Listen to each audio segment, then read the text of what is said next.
And one of the things that really caught my eye was how you took your IRA from $2,700 initially to 29 million. It went up to 2,700 to 500,000 in the first like 4 years. And then after that, it dwindled back down to like 30,000. But then it went up in the last 2 years from $30,000 to like 30 million. People shouldn't do the type of investments I did in my IRA in their savings account. Like, when I look at stock prices, it's almost meaningless to me. I want to know the market cap. For people that don't know what a call option is, just a very in layman terms, what it is.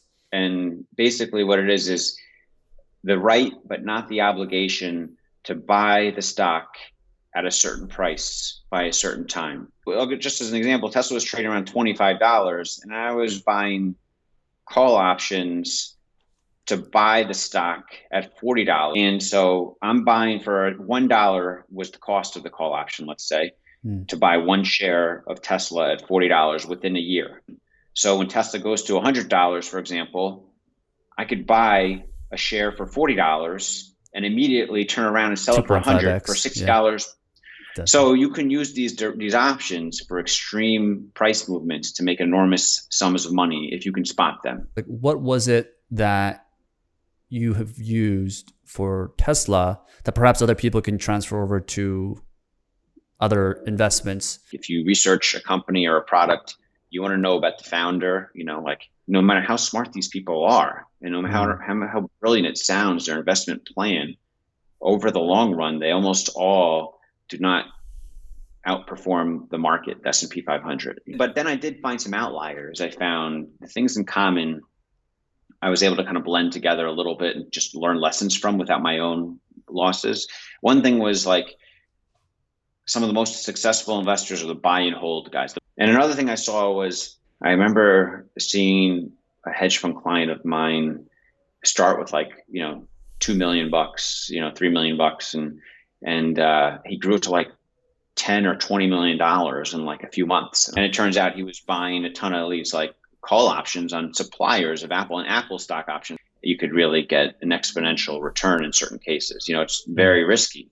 You have to be prepared to lose it, and that's why I kept that trading bucket completely separate from my retirement savings. So that's the type of thinking I had with this Tesla vision and conviction is like, how do I maximize it? Call options. And how do I use these call options to get me the most possible money out of this? But a lot of it's the timing of the market. I find a bunch of trusted resources that people I trust, and I use social media now to try to find a variety of views. And I look at all their views and I try to put it together to mix it up to see what I think is most true about a situation. Even if you don't agree with it, you should know their arguments like backwards and forwards. Knowing all you know now, if you had 10K, what are some of the things that you would do now?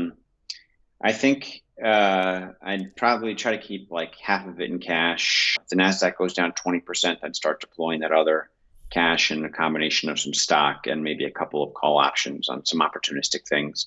What are non-fungible tokens for people that aren't aware, and what are your overall feelings about this market?